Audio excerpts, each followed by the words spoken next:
My name is Nick Brand. I'm the Director of Corporate Programs at the Chicago Council on Global Affairs, and thank you all for joining us this evening. I'd like to take this opportunity to welcome George Friedman to the Chicago Council. I believe it's his first time here, so thank you so much for being with us. No place is really pacific for very long. I mean, neither the United States, we have constant wars, okay? Europe will, I suspect, not return to the 31 years, but it will return to humanity. They will have their wars, they will have their peace, they will live their lives. It will not be 100 million dead, but the idea of the European exceptionalism, I think, is the one suffering the first death. There will be conflict. There was conflict in Yugoslavia, and there's certainly conflict now in Ukraine. As to the relationship to the United States, we no longer have a relationship with Europe. We have a relationship with Romania, we have a relationship with France. There is no Europe to have a relationship with. Yes, the gentleman in the fourth row over here. Excuse me. By the way, I'm a subscriber. Thank Is Islamic extremism really the major threat to the United States, and will it die on its own, or will it keep growing? It is a problem to the United States. It is not an existential threat. It has to be dealt with, but it has to be dealt with proportionately. We have other foreign policy interests. So, the primordial interest of the United States, over which for a century we have fought wars, the First, Second Cold War, has been the relationship between Germany and Russia, because united they are the only force that could threaten us, and to make sure that that doesn't happen. If you're a Ukrainian, is essentially reach out to the only country that will help you, which is the United States. Last week, 10 days ago, General Hodges, Commander U.S. Army Europe, visited Ukraine. He announced that U.S. trainers would now officially be coming, not just unofficially coming. He actually pinned medals on Ukrainian fighters, which by protocol of the military is not the way. Foreigners don't get to pin on, medals, but he did, showing that this was his army. He then left and in the Baltics announced that the United States would be pre-positioning armor, artillery, and other equipment in the Baltics, Poland, Romania, and Bulgaria, which is a very interesting point.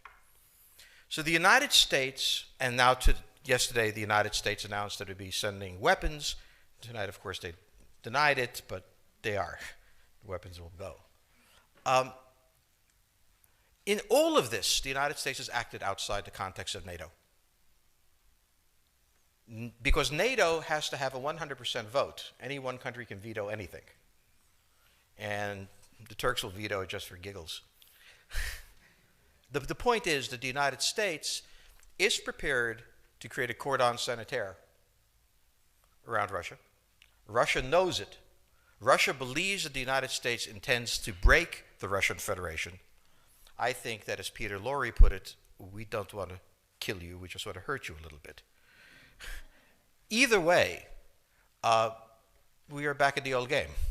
And if you go ask a Pole or a Hungarian or a Romanian, they live in a totally different universe from a German.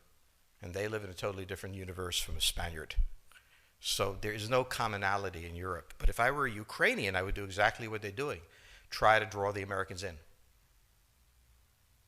All right, next question, please. The United States has a fundamental interest. It controls all the oceans of the world. No power has ever done that. Because of that, we get to invade people and they don't get to invade us. It's a very nice thing. Maintaining control of the sea and control of space is the foundation of our power. The best way to defeat an enemy fleet is to not let it be built. The way the British managed to make certain that no European power could build a fleet was to make sure the Europeans were at each other's throats.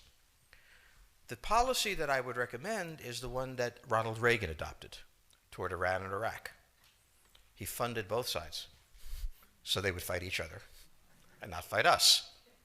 This was cynical. It was certainly not moral. It worked. And this is the point. The United States cannot occupy Eurasia.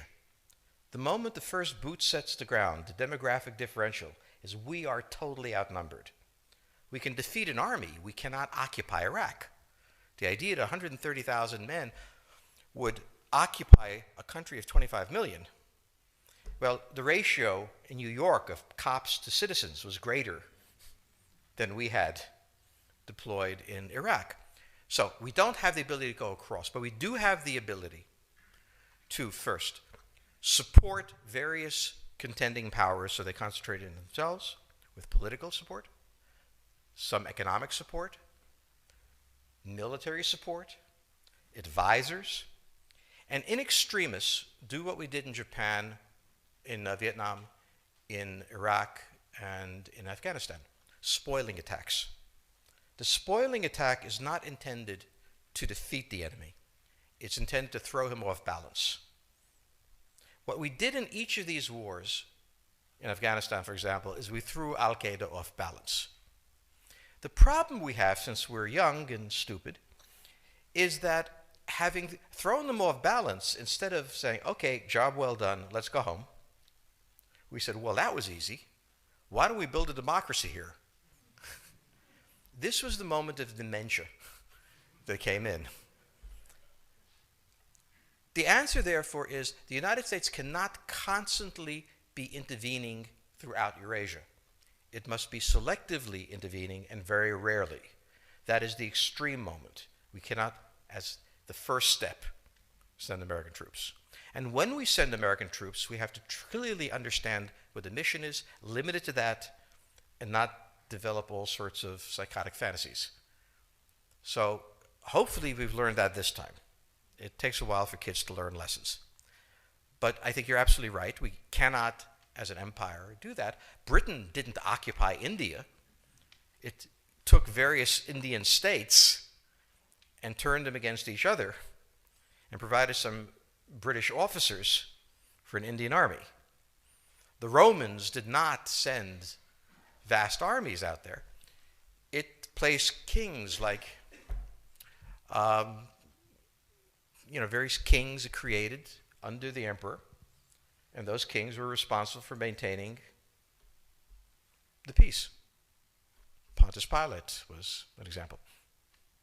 So empires that are directly governed by the empire, like the Nazi Empire, fail. No one has that much power. You have to have a level of cleverness. However, our problem is not yet that. It is actually admitting that we have an empire.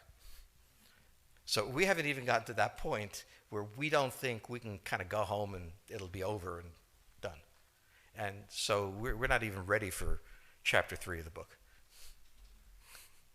Next question, please. Yes, the gentleman right here in the fourth row.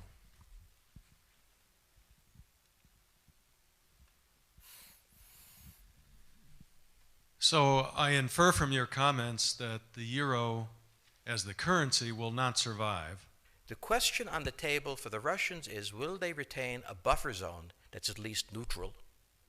Or will the West penetrate so far in the Ukraine that they're 70 miles away from Stalingrad and 300 miles away from Moscow? For Russia, the status of Ukraine is an existential threat. And the Russians cannot let go. For the United States, in the event that Russia holds onto the Ukraine, where will it stop?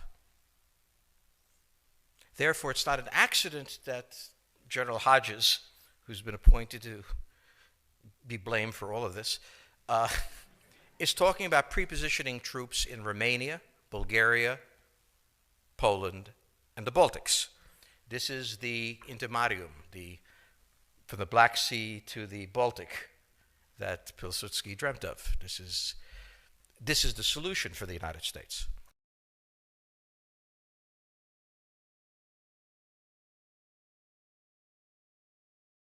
The issue to which we don't have the answer is, what will Germany do?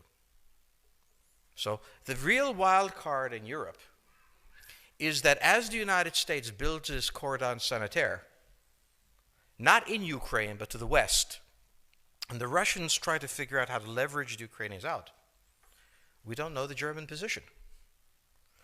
Germany is in a very peculiar position. Its former Chancellor Gerhard Schroeder is on the board of Gazprom. They have a very complex relationship to the Russians. The Germans themselves don't know what to do. They must export. The Russians can't take up the export. On the other hand, if they lose the free trade zone, they need to build something different. For the United States, the primordial fear is Russian capital, Russian technology, German technology and German capital, Russian natural resources, Russian manpower, as the only combination that has for centuries scared the hell out of the United States. So how does this play out? Well, the U.S. has already put its cards on the table. It is the line from the Baltics to the Black Sea.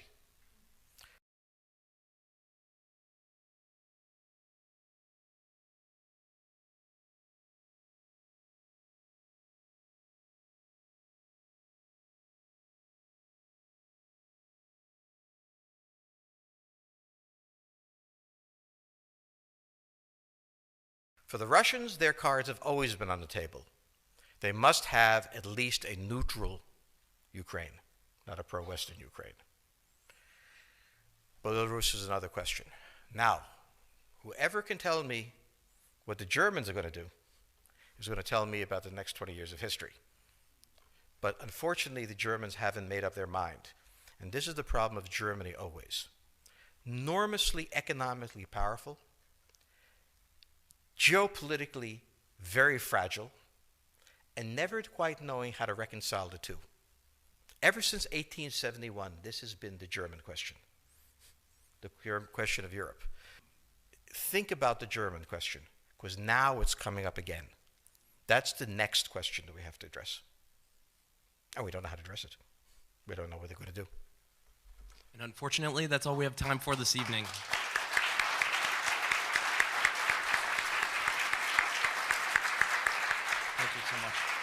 Thank you so much, George Friedman. He'll be signing copies of his book in the rear of the room. Thank you as well to the Chicago Club for co-sponsoring this evening. Good night.